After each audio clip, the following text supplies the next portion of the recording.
In Navy lingo, this is an amphibious transport dock. It's better known as the USS Anchorage.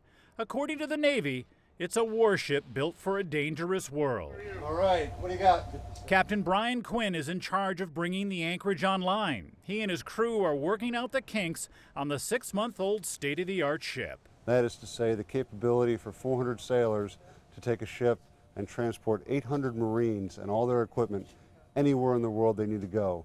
There's no beach beyond reach when Anchorage is around. The Navy designed the ship to meet the challenges of how war is waged in the 21st century and to do it much more efficiently. The principal change is in the way that we choose to man and equip and train those who do go to war. This class of ship replaces 3 previous types of ships that would have brought the same capability to bear a generation or 2 generations ago. The most obvious change from its predecessors is simply the way the Anchorage looks. Previous classes of amphibious ships were essentially large floating barns. We're a large, stealthy floating barn. The USS Anchorage is state-of-the-art technology. One example of that technology is its design. It's patterned after the stealth bomber.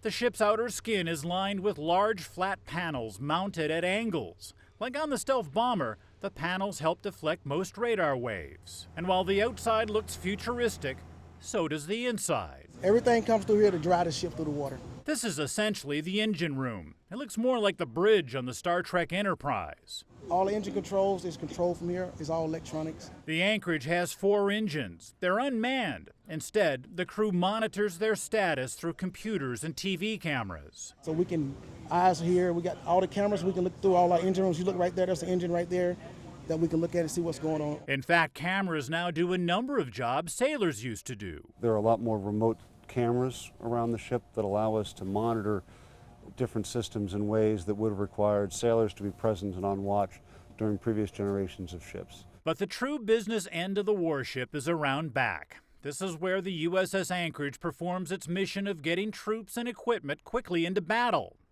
In the event of war, the Anchorage would be on the front lines. It's capable of carrying up to 800 Marines and their gear.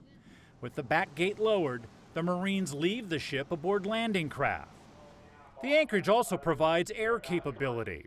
The landing deck up top is like an airport at sea. Marine Ospreys and helicopters land and take off, transporting troops and equipment from the ship.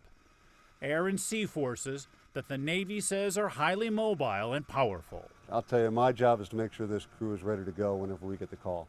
And so whether that's in the near part of the world, the far part of the world, whether it's to put Marines on the beach for countries that would do us harm, or to put Marines on the beach to engage in humanitarian response, we're ready to do it.